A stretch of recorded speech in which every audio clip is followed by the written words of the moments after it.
بسم الله.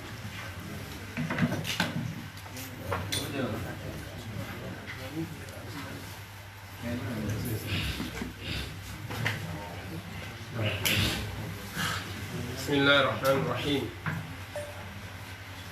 الحمد لله وبه نستعين، وصلى اللهم على سيدنا ونبينا ومصطفانا محمد وعلى آله وأصحابه والداعين بدعوته إلى يوم الدين، وبعد. السلام عليكم ورحمة الله. julɓe fawde hiwra ɗon ngoɗo hirago l'islam en jarna dendagal musidɓe meɗen wonɓe oɗo nokku. wona noon kadi yen hertinana hiwrago e jarnugol jomiraɓe nokku on ɗo woni alaji Salih Boston e miñam maɓɓe Cheikh Ousmane. wona noon kadi wonɓe sabu nde ɗo jonde immorde e Cheikh Ahmad jazahumullahu anna khayra. haray kadi e nde ɗo jonde meɗen no tori Allah subhanahu wa ta'ala okku en ikhlas e dendagal golleji e konguɗi e kuuɗe ko tawata en dillini ɗum ma ɗum e waɗi ɗum e oɗo nokku. no tori Allah subhanahu wa ta'ala waɗu nde ɗo jonde meɗen jonde barkude, jonde yaafagol bakkatuji. wota hay goto e meɗen immo e oɗo nokku si wona Allah subhanahu wa ta'ala yaafi komo bakkatuji makko. ko wona noon kadi miɗo toro yo Allah subhanahu wa ta'ala moɓoyen ko aljannaji makko wono moɓiri en ni e oɗo nokku. kanko Allah subhanahu wa ta'ala himo wawi ɗum wa bil ijabati jadid. haray si ɗum ɗon feƴƴi bisnillahi ta'ala yewtere meɗen nden no rutto e toɓɓere himmude ko tawata ko yowdire e gandal hadith. ɗum woni nubdatun tamhidiya fi ulumi lhadith. ɓawde tawno musidɓe ardiɓe ɓe yewti wadi adi ko uluwul himma fi talabil ilm. yewtere ɗimmere nden jokkiti ɗon almanhajiyatu fi talabil ilm. yewtere tammere nden ari e fi ulumul qur'an. idan nde ɗo jonde ko nubza, ɗum woni ko seeɗani tun ko tawata faydi ko yooɓinir ɗum ko yowdiri e ngal ɗo gandal. haray ko honɗum woni sabu subagol nde ɗo yewtere oɗo mawdu no jeeya e sabu ɓurɗo mawnude on beru jarribagol yoga e musidɓe meɗen wondema jama on falillahi alhamdu no wakkili jangugol, no wakkili kadi teɗagol, woni tuɗugol beru ko Allah subhanahu wa ta'ala hoddirani ɓe tuɗo gandal ngal. kono ko hasi ko wajuji ɗin no ɓuri hewde jannugol ngol. nde tawno noon ko ɓurata nafude kadi ko gandal ngal. haray enen fof meɗen wota wi en wota jama on tañƴino tun gandal ko heɓorto ko be tun yaha duɗinoɗa e duɗal ma ɗum yaha janga ko école. kono neɗɗanke no heɓa gandal e yewtereji karama koɓe ko heɗitoto immorde e khutbaji. hono nulaɗon sallllahu alayhi wa sallam jannirno yoga e sahabaɓe ridwanullahi alayhim. buy e maɓɓe koye minbaru nulaɗon sallllahu alayhi wa sallam ɓe ƴetti gandal. bal woɓɓe e maɓɓe koye nder yewtereji ɗi ɓe yewtidata e karamakoɓe ko honno noon si tawi neɗɗo jentoto karamakojo bimbi e kiiki jemma e ñalorma himo heɗito yewtereji oɗo o jooɗo hitande tawa oɗo wawata wi'ude min dey mi faamingal ɗo gandal e juuɗe ɓe karamakoɓe men wonta. haray tigi tigi on ɗum ko wolde haray jama on wajete woni amma jannugol ɓe haray ɗum ɗon no fanɗi. joni noon batte ko wawata battinde e neɗɗanke on ɗum lutta battina e makko ko weddi, battina e makko kadi ko woni hakkude jama, battina e makko ko finde makko eko konguɗi makko eko kuuɗe makko waaju wawata battinde feccere ɗum waaju kañum sanga nde neɗɗo o waajaɗo battinayi e makko ɓay haray himo huli mo ɗeñƴi si feƴƴi ɗon o yejjiti ɓay neɗɗo no tagida e yejjutugol kono si gandal ngal tabitingal tutike ko ɓerɗe e ko haqqille haray o wawata seerude ɗum ɗo kon ni gandal ngal noon ko ɗum waɗi tigi tigi on ko raɓɓinɗinnugol suɓiɗen nde ɗo toɓɓere nde wawa tawi ko nde namudaj ko nde exemplaire fii e jama on yewtir han kadi gandal janna heɗitotoɓe ɓe do gasa si en gayni yewtugol ɗo buy e meɗen no wawi wide ha ngal ɗo gandal hari dey mi nanay ngal kono ni woodi komi heeɓe maggal seeɗa so tawi allah subhanahu wa taala fontiɗel ngal men ngal e wawi yewtude ko faamini ko adi kon ko wiyete kon gandal hadith honɗum woni ɗum karama koɓe ɓe wiyay gandal hadith ko gandal ngal tawata hingal wiƴƴito fi hadithaji nulaɗon sallllahu alayhi wa sallam no ɗe eggira non immorde e nulaɗon sallllahu alayhi wa sallam ha yetti e meɗen ngal gandal kadi hingal wiƴƴito ko yowdiri e konguɗi nulaɗon sallllahu alayhi wa sallam ko renugol ɗi dobto alfadel hadith renugol konguɗi ɗin e kon honno ngal ɗo gandal tongira e defte ɗen ngal ɗo gandal no jannene yiɗa ɗuɗɗingol kalimat arabiya simi fuɗɗi gatni a cheikh tunabbihni hara o manno idan ngal ɗo gandal hadith ko gandal ngal tawata ko ɗeɗo mofte heerorigal ala mofte hay goote e mofte ardiɗe ɗen ɗe tawata hino jogino ngal ɗo gandal ko wiyete kon al isnad woni sanadu annabajo meɗen on koɓe janti kon e konguɗi maɓɓe ɗum egge e meɗen ha yotto haray ko jooɗiɗa ɗo ya wawi wi'ude ko kaari fillanimi on kaari ɗon fillani kaari fillani janni noon ha yottoyo e nula ɗon hara taƴodira ɗum ko ɗeɗo tum mofte jogini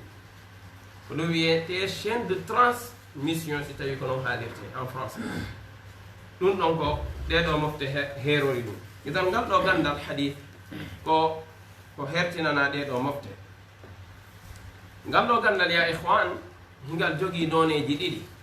karama ko ɓen feccatagal ilmul hadith riwayatan e ilmul hadith dirayatan noneji ɗiɗi none arano o wiyete ilmul arriwaya manoɗen ɗum noon none ɗimmo o wiyete ilmul diraya fof en ara andingol ko ɗum woni gandal hadith ko pecce ɗiɗi fecca noneji ɗiɗi woni ilmul hadithi riwayatan e ilmul hadithi dirayatan ko gandal ngal tawata noon goɗɗi ɗin firatako si firike kadi faydina ko fanda kon ko e nder gandal ngal famoto e nder ko firta kon haray ko wiyete ilmul hadithi riwayatan honɗum woni ɗum woni ngal gandal ngal tawata ngal wiƴƴito eggugol hadisaji nulaɗon sallllahu alayhi wa sallam ma ɗum habaruji ɗin immorde e giral faade e giral hikkingal ɗon ngal ɗum andi gire ɗen no serti yani génération ji ɗin o génération ɗo egga wono génération sahabaɓe ƴettiri gandal ngal e nulaɗon sallllahu alayhi wa sallam ɓen ɗon kadi egganigal tabi'unaɓe woni talibaɓe maɓɓe ɓe ɓawde nulaɗon faati tabi'unaɓe ɓen egganigal tabi'u tabi'in atba'u tubba'i tabi'in kadi ɓen ɗon ƴetti gandal ngal e ɓen ɗon hano gandal ngal tongirani ko defte idan min jilin ila jil wondude ɗum noon ko bi shaklin mundabitin hifdan wa kitabatan ɗum noon ko e noone mo tawata ko tongaɗo mo tawata ko yuɓɓiɗo wondude e hunjagol kañumma e windugol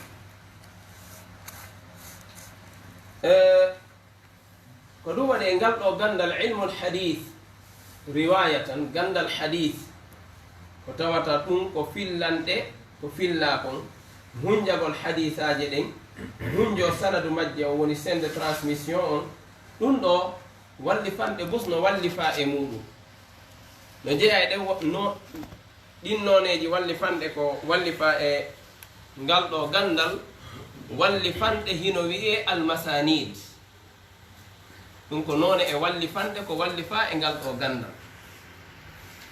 almasanid hono wiyete almasanid ko noone e defte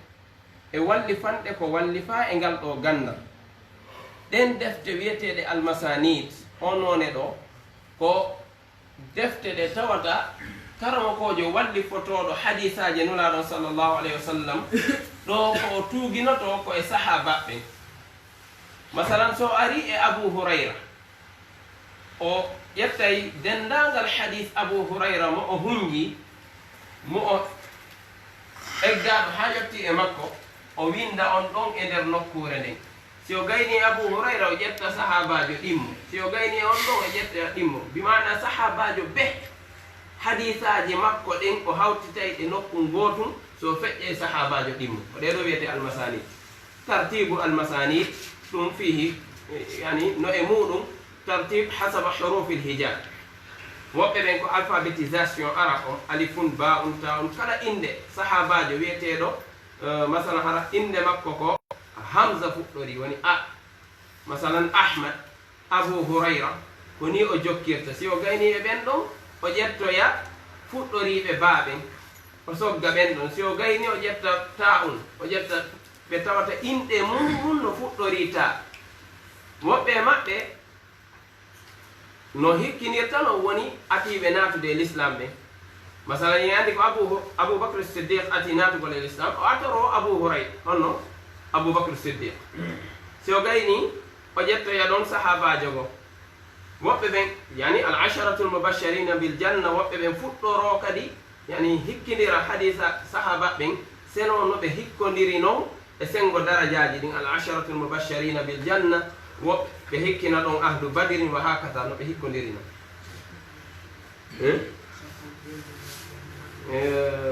sappoɓe weltiniraɓe aljanna ɓe woni al asharatul mubashirina bil janna ɓen ko gurdam maɓɓe ɓe weltinira aljanna ɓe ardina ɓeɗo si ɓe hikkina woɓɓe bo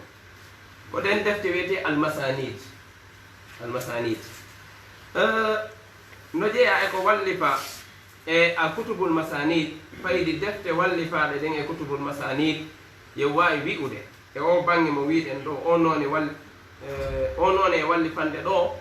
no yeehi defte temedere ma ɗum ɓuuri no jeeya e muɗum masalan yo wawi wiide musnad aboubacre alhumaydi alhumaydi woni ceernaɓe imamul boukhari ko kamɓe imamul boukhari adi fillanade hadis ko nder sahihul boukhari ɗum no wolli wondemo ko ceernaɓe kummanoɓe ka alhumaydi en hiɓe wallifi deftere e oɗo bange wiyeteɗo musnad e o bange o noone wallifande ɗo woni almasanid ko wano noon kadi imam ahmad bun hanbal imam ahmad bun hanbal imam ahli sunna wal jamaa woni imam ahmad bun hanbal hiɓe wallifi e oɗo bange ko wano noon kadi wiyeteɓe abou daoud at-tayalisi ɓen wallifi kadi deftere musnad e ko wona ɓeɗo e kenamo fo ɓe wallifiɓe e oɗo noone ɗimmon woni aljawami aljawami si wiyama woni wallifanɗe ɗe tawata e ngal ɗo gandal hadith ko wallifagol e gandal ngal hawtita hadisaje ɗe tawata hadis ɓe a waɗanay ɗum dama kono dendagal dame diina l'islam a yollay e nder mum masalan ko yewdiri e sengo aqida naɗa e nder ton wallifoɗa ɗum e sengo fiqhu wano noon e sengo sira wano noon e sengo tafsirul ayat bil ahadith wano noon wa hakaza e sengo wajuji e sengo nediji on tigin ɗe defte ɗo wiyeteɗe aljawami ɗeɗo ko ɗum ɗon woni ko wiƴƴitoto haray ko ɗum woni wallifande nden ko noone e wallifande no jeeya ko wallifa e oɗo noone aljamiu sahih lil imam al-bukhari imamul bukhari ko wiyeten ɗo sahihul bukhari o sahihul bukhari koye oɗo noone wallifa كونون كدي الجامع الصحيح للإمام مسلم كيودو كدي نوني وني كو والي فإذا رايدي دو نجيا امور هل من ما نجيا ايكو والي فكدي اودو فن علم الحديث رواية وني السنن السنن كانوا جوامع نسرت سيرك ولنون السنن كانوا مفتتح دندانغال دمي دين الإسلام كانوا يوتي في يوغا دمي كانوا يوغا دمي كدي أتوي على ندرتو نجي أدين دفتي واللي فاري ولو بانغي وني الكتب يسنغو سنن وني السنن الأربعة سنن أبي داود يعني عندنا سنن النسائي سنن الترمذي سنن ابن ماجه كتب السنن الأربعة روي سوياما أمهات الستة كود جيغو وني صحيح البخاري صحيح مسلم إذا سنن وجدوا ناي إذا ويتي الكتب الستة نجانتك كو ويتي سنن woni defte wallifaade de tawata hide mofti yoga e dame e fiikaɗo diina dame diina kam kono noon ɗe accay kadi yoga ko ɗe ɗo defte wiyete assuna e ko wonade ɗiɗo noneji e wallifanɗe e ngal ɗo gandal woni gandal hadis riwayatan wono wallifanɗe no wiye almustakhrajat e wallifanɗe hino wiye almustadrakat e wallifanɗe no wiye almuwatta'at ɗeɗo en feƴƴe tum ɓay waɗu toon kono wono noon kadi almusannafat ɗum ɗo fof ko noneji e wallifanɗe ko wallifa e ngal ɗo gandal hadith riwayatan ko tawata neɗɗanke ko talib ilm fi ilmi alhadith mo hani sendindirde ɗum ɗo wono noon almaajim amma si en yeehi e ɓan e none ɗimmo on e ngal ɗo gandal en si tawi famini ken wino ilmu alhadithi riwayatan e ilmu alhadithi dirayatan barakallahu fikum amma ilmu alhadith gandal hadith ngal dirayatan ko honɗum woni ɗum karama koɓɓe ɓe wiyayi wa ilmun bi qawanin wa qawa'id yu'rafu biha ahwalu السند والمتن من حيث القبول والرد ko gandal ngal tawata ngal wiƴƴito qa'idaji woni règle ji général e usuluji ko faaminta neɗɗo on andinamo alhaaliji sanadu hadis on woni tuuginande hadis on woni filniɓe hadis on ko honɗum woni alhaaliji maɓɓe ko wano noon kadi matnu hadis on woni ƴiyal hadis on ko honɗum woni alhaali ngal ɗo ƴiyal ko jabeɗe e ko rufteɗe kori sanadu on ko jaɓaɗo ka ko ruftaɗo kori matnu on ko jaɓaɗo ka ko ruftaɗo kono ɗum jannata en ɗum ko ilmu sa hunje ko kutubu si yontigi hunje ko kutubu sitta wattiɗo muwatta malik wattiɗo musnad imam ahmad wattiɗon wano noon musnad addarami ɗum wonani saabu yo on tigi faamu hadis selluɗo e lowɗo ɗum jagol ɗeɗo no serti e andugol ko selli e hadis e ko lo e hadis ayiye neɗɗo mo tawata o hunjaki hadisaji sappo kono so wiƴƴitike e hadis mo wawi andude himo selli ka o sella hara an ya hunji kutubu sitta hara wawata sendidirɗum o waɗi gande ɗe jannguɗon ɗen no serti an ko ilmul hadis riwayatan kanko ko ilmul hadis dirayatan فهم بارك الله فيكم معذرة منها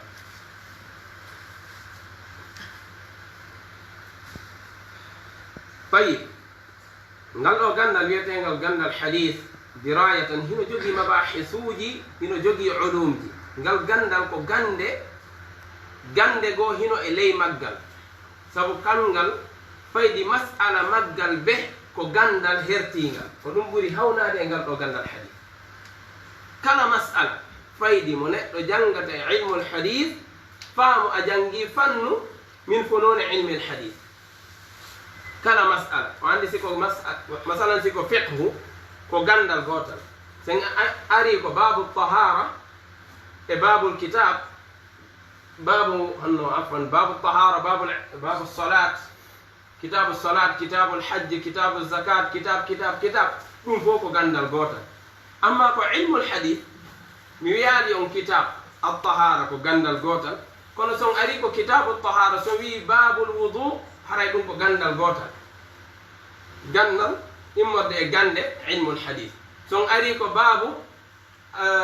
almiyah haray kadi ko gandal o hakata. ko ɗum waɗi gandal ngal mo himmiringal fayidi o yeebay gurdam makko ɗam fof e maggal, hara gande bus hedditiɗe ɗen gandal makko e ɗen ɗon gande l'islam hara no raɓɓiɗi,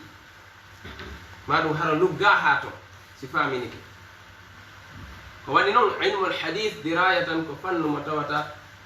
no jeeya e ko ɓuri sattude bal wi'en d'une manière générale gande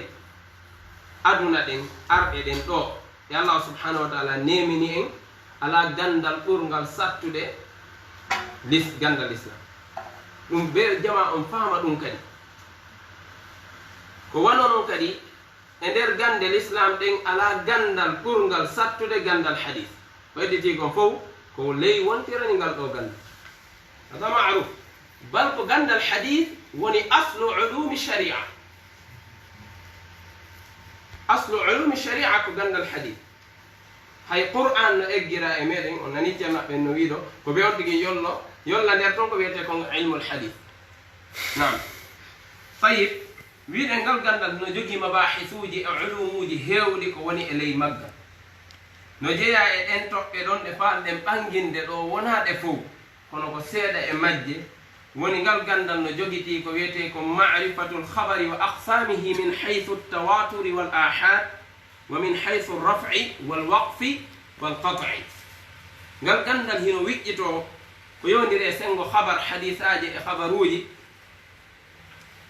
fillaɗe nulaɗo sallllahu alayhi wa sallam, wiƴƴito ndaara pecce muɗum. hadisaje gono ton ko mutawatira, hadisaje gono ton ko ahad. hadisaje mutawatira ulamaul hadith kamɓe ɗen himmiraɓe sabu goɗɗo sustaɗe yeddude ɗum himmira ngal ɗo gandal. ko hon ɗum e hadisaje woni koɓe himmiri woni ahadith ahad, woni ɗe tawata ɗe yottaki at-tawatur. tawatur woni hadith on yotto e sakitagol ko tawata neɗɗo hay gooto heɓata e ɗiɗi wondema o habaru ɗo ko gonga ko selluɗo ni. ɗum ɗon tawa no yottori e meɗen noon no sakiti no lolli ha tawa hay gooto heɓata e ɗiɗi. amma noon akhbaru ahad woni hadithul ahad ɗum neɗɗon no heɓa ɗiɗi kori ɗum no selli ka sella. amma habarul al akhbarul mutawatira ɗum ala to ko raɓɓin ɗinnugol fiyo faama. no wiƴƴito kadi e sengo habaruji ɗin ko egga kon faade e meɗen yon andi ko homɓe fillani en konguɗi nulaɗo woni sahaba ɓen ka. ɓe sahabaɓe ɗo ko homɓe kadi woni talibaɓe maɓɓe ko tabi'unaɓe ɓen ka. joni noon sendidirgol konguɗi nulaɗo o e konguɗi sahaba ɓen e konguɗi tabi'una ɓen ɗum ko be on tigi wattanani yila. ko waɗi noon e nder hadisaje ɗen a taway ton sahabajo on fillanoma konngol nulaɗo ɓeydora konngol makko. ko honno sendidirta ɗiɗo piiji? si tawi a sendidira ko wiyete almarfu wal mawquf wal maqtu, a sendidira konngol nulaɗo e sen konngol sahabajo, a sendidira konngol sahabajo e konngol tabi'i. honno wata sendidirde? ko bittali on tigi rondo fof ƴetta wiya ko nulaɗo on maaki ɗum, tawi wona nulaɗo on maaki ɗum ko konngol sahaba ɗin yoga e majji gono ton ko tawata ɓe yollay konnguɗi maɓɓe ɗin e nder hadis o. ɗum no heewi so tigi sendindiraɗo ƴetta e ɗum hadis on janngimo hunjiga mo halas ko konngol. masalan ko nulaɗo on hadis abu hurayra asbighil wudu ngol konngol homɓe haaligol boyno wiya ko nulaɗo sallllahu alayhi wa sallam, tawi abu hurayra konngol abu hurayra e riwayaji go. ko waɗno noon so yeehi ɗum no heewi e gandal hadis. wonde karama koɓɓen fottana ko konngol sahabajo, wonde ɓe lorra kori ko sahabajo on ha ko nulaɗo.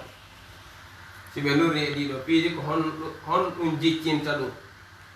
ɗum fof koko jannganteno tayib ngal ɗo gandal hadis ngal jogii kadi e gande muɗum e mabahisuji maggal ko wiyete ko marifatu khabari l ahad wa aqsamiha min haythu turuqi wusuliha ilayna woni gandal hadis khabaru ahad ɓay koye ɗum ɓe wiƴƴitoto ko honno ɗi khabaruji yottori e meɗen no gasa ko neɗɗo goto fillani en hadis on ha o yetti e meɗen no gasa ko yimɓe ɗiɗo no gasa ko ɓe tato nawri dow sendidirgol ɗiɗo piiji ngal ɗo gandal hino wiƴƴito e nde ɗo hunde si tawi ko goto yani e nder ko filliɓe ɓen e nder sanado o goto no toon maɗum ɗiɗo maɗum tato ɓe wiyama siko goto woni toon ko ni wi'irte siko ɗiɗo ko ni siko tato ko ni sabu noon ko goto filli e ko ɗiɗo filli no serti ka habaru ɓeɗo ari jantanikelam hunde habaru goto ɓe fillanikelam mo ko wawide ha ɓe mi anda fi maɓɓe ɗimmo maɓɓe si ari fillanikelam haray kisan wayi o tawi oɗo okkiɓe dole ka ko bittali ɓe woni e ɗiɗo hankadi silan hutino konngol ɓeeɗangol hankadi mi wattana yila e maggol ngayi ɓe wiƴƴito ɗiɗo piiji sabu ɗum fof ko laawi fi andugol kori ngol ɗo konngol selli e nula ɗon ka sellali ko ɗum naɓi ɓe mum salawatullahi wasalamu aleykum idan ko chartiji kadi ko yewdiri e jaɓɓugol hadis on e ruttugol hadis on ɗum ɗo fof koko ɓe wiƴƴitoto masalan khabaru al ahad min haythu al qabuli wa rad ko honɗi e hadisaje ɗen ko honɗe e hadisaje ɗen woni ko jaɓete ko honɗe e hadisaje ɗen woni ko ruttete woni jaɓataki al hadithu daif al mardud fa bittali ko honɗum woni chartiji jaɓugol hadis ko honɗum woni chartiji ruttugol hadis ɗum ɗo fof ko ngal ɗo gandal jannate ahadis jaɓeteɗe ɗen hadisaji jaɓeteɗe ɗen ko darajaji majje on par ce que kadi haray qualité ji ɗin no serti donc qualité ji ɗin kadi sendidirgol ɗum haray ko ngal ɗo gandal wiƴƴitoto fi nde ɗo hunde ko wonno noon kadi sen yeehi e ngal ɗo gandal hingal wiƴƴitano en ko wiyete ko marifatu l'itibar wal mutabaat wal shawahid ko wiyete kon al itibar woni hadis hinoni o selli kono daraja makko on towa ha ɗaɓɓitanenmo laawol ɗimmol ma ɗum tammol ma ɗum ɓuri ɗum ko okkatamo doole fiyo hewtu e martaba mo tawata na ɗon o fewndino o ɓurta ƴewde dow ko ɗum wiyete al itibar ɗaɓɓutangol oɗo hadis ngol laawol noon ko ɗum wiyete itibar fi ilmi l hadis si o heɓi hayr so heɓani o woni e nokku ko woni ɗon joni noon siko lowɗo o ƴawata siko wonnoɗo e daraja o selli o jaɓama o gollitirama kono noon himo e daraja joltuɗo ƴawnugol mo e daraja ɓurɗo towude ɗum ɗo kadi no haton jinni ko waɗi noon nafooreji no e muɗum ɗum waɗi ulumul hadith wa atharuha ɗum no hana jangede moƴƴa fayid yen ara e janngugol kadi e ngal ɗo gandal ko wiyete kon turuqu tahammul wa siyahul ada woton sikke wondem ɓe jooɗoto tum ɓe fillane ɓe eggiroya ɓe yottiniroya no ɓe faalira ɓe wallinno chartiji ko hombo eggata hadith ko hombo duɗinoto ngal ɗo gandal duuɓi makko ɗin haqqille makko ɗen chartiji ɓe wallini ko tawata ɗum ɗon timmay e neɗɗon fii jo wi'u min de mi jangi hadith nulaɗo sallllahu alayhi wa sallam sabu na neɗɗo immiɗo wo yaha wi ara jolda ƴawra tu wiya en awa hadi nulaɗon maaki si tawi chartiji duɗinagol gandal hadith timmi e makko o duɗinike ngal haton jinnay simo jonniroyɗe ngal kadi konnguɗi ɗi o gollitirta ɗin sabu noon laawi duɗinagol hadith no serti no woodi woɓɓe ɓe tawata ɓe jooɗoto karamakojo on janna ɓe no woodi woɓɓe koyo karamakojo on jonnuɓe deftere muɗum nden wiya janngu si o jangi ha gayni hedditiɓɓen fof heɗito nana ɓeɗo si ɓe yottinoyɗe koyo ɓe wi ka karamakoye fillanike men ka koyo ɓe wi qara'a ala malikin masalan ko wono yahya bnu yahya annaysaburi fillorto noon so wattani yila ko sahih muslim on tawa yahya bnu yahya annaysaburi da'iman kana yaqra ala maliki ɓeeno jeeno e karamakoɓe ɓadinoɓe imam malik woni yahya bnu yahya النيسابوري سرت يحيى بن يحيى الليثي يحيى بن يحيى الليثي بفلني موقع مالك ونبغي ساكتا دسنغمene kono ko karamo foɓe imam muslim ɓe woni yahya ibnu yahya annaysaburi ɓeɗo ko heewi kon ko kamɓe janngayno deftere nden e dow imam malik jonnayno ɓe deftere nden ɓe jannga talibaɓe hedditi ɓen honno heɗito si ɓe ari ko si arama fillagol ko wiyete qara'a ala malikin o jangi e dow malik ko wona noon kadi si tawi karamo ko jon ƴettu deftere nden mbima e hino ɗo nde ɗo ko deftere anni hadisaje ɗe mi filli e nulaɗo e hino ya wawi eggugol nde e deftere maɗa fillo wondema ko min fillanima ɓe nam so tawi waktu on yoni kay moom fima fi jamil barakallahu fikum alay kadi ngal ɗo gandal hino jogui gande go ko wiyete kon tawarifu ruwat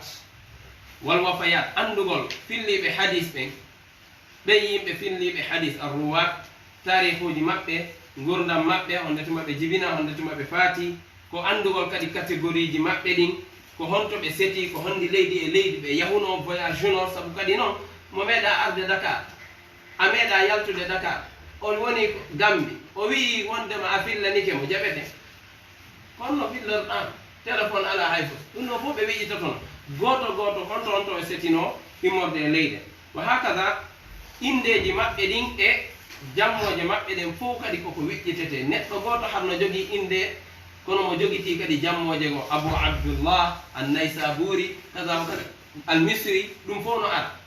hara ko indeji maɓɓe jonno sa ari a wi haddathani sufyan no toon sufyan ibnu uyayna no toon masalan sufyan thawri si tawi ɓeeɗo ɗiɗo janni neɗɗanke on o wi haddathani sufyan hombo e maɓɓe e karamo goɗɗen si tawi oɗano looƴ oɗano selli oɗa jaɓante hadis oɗa jaɓantake hombo andi ko hombo e maɓɓe ƴettuɗa e mum ɓe wi ɗum ɗo kadi koko wiƴƴitete ndaare ala kulli hal si waktu on yoni kadi ala ko wawɓe no toon ko wiyeten ilmu rijal ko wiyete kon ilmu ljarh wa tadil ko gandal himmungal e gandal hadis ko waɗi noon a wata andude hadis on himo selli himo lo'i si wona a janngungal ɗo gandal ko ɗum waɗi ko gandal wiƴƴitotogal e sengo yuwaɓe ɓen e sengo fillagol hadis e jaɓanaɓe ɓen e sengo fillagol hadis martabaji kadi konnguɗi yuwirɗi ɗin sabu yuwanɗe ɗen hino serti no toon woɓɓe ɓe wiyay sayi ol hifd oɗo dey hunjande makko nden tiiɗa oɗo dey tagayyara bi ahar yani oɗo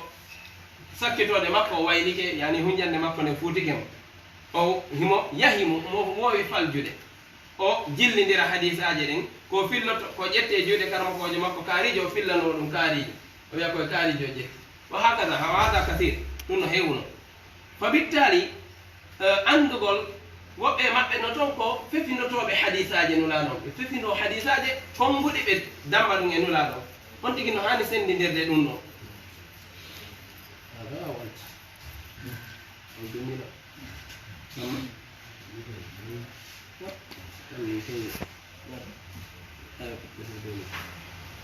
ayo tayib no idan e ngal ɗo gandal no jeeya e ko wallifa e maggal gandal no wiya ilmu ljarhi wa tadil libne abi hatim ko wano noon kadi assiqat walmajruhin wonande libne hibban e ɗo defte ɗiɗi wono noon kadi tahdibul kamal no jeeya e ɗen gande kadi marifatu ilmi lilal gandal ko wiyete ko ilmu lilal no wallifa e muɗum defte ko wano noon no jeeya e ko himmi kadi ko wallifa e ngal ɗo gandal woni ko wiyete kon ilmu tahrij alhadith woni wiƴƴitagol hadis on anda ko honto e honto e nokki honto e honto o woni immorde e defte wallifaɗe ɗen ala kulli hal way tawi si on okkiran 1 minute jogiiɗo baytuji seeɗa mi falno en yuɓɓande ko waɗi no nafi moƴƴa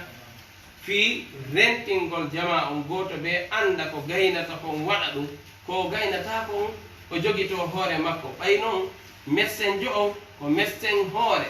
e médecin guite e médecin reedu e médecin goɗɗi go opération ɓeeɗo kala gooto ɓeeɗo ko médecin jo wiyeten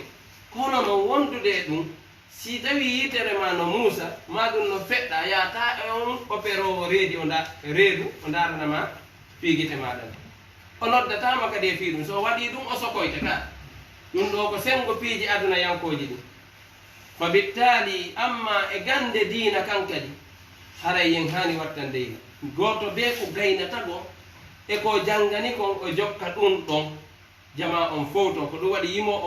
yimowo on wi'i alkullu fi hadihi ddiyari mudarrisun والكل فيها شاعر وأديب والكل إذا شئت البناء مهندس والكل إن شئت الدواء طبيب والكل في علم الحديث محدث والكل في علم الكلام خطيب والكل قد درس الحقوق وعلمها والكل في علم القضاء رهيب والفقه عند الناس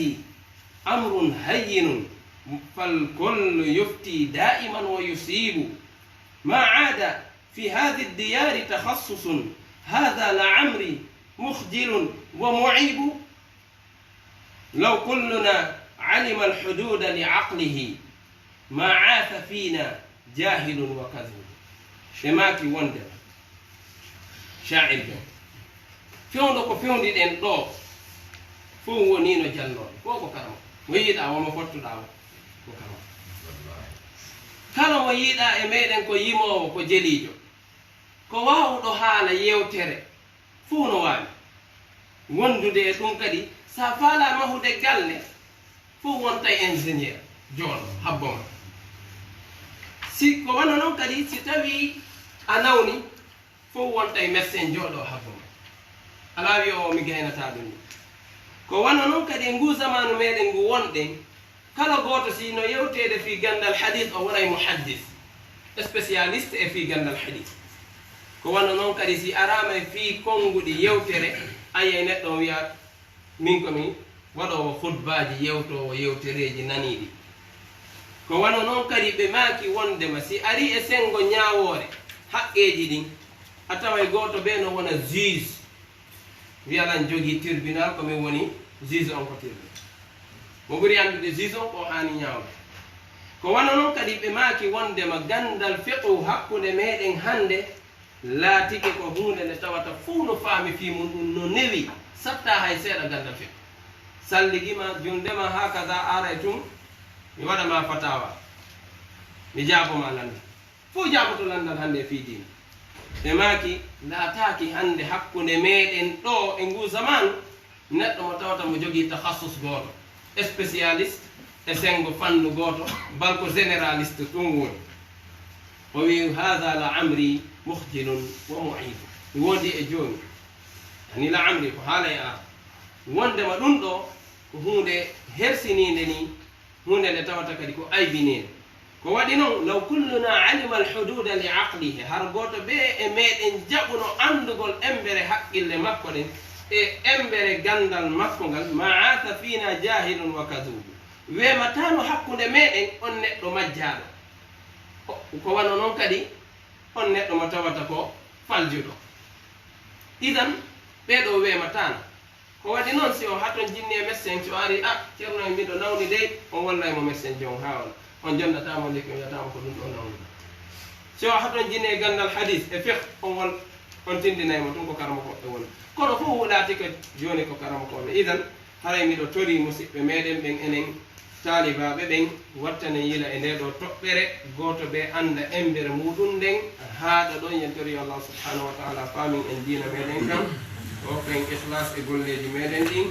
o danda en boneji golleji meɗen e boneji kuuɗe meɗen assalamu aleykum wa rahmatullah wa aleykum salam wa rahmatullah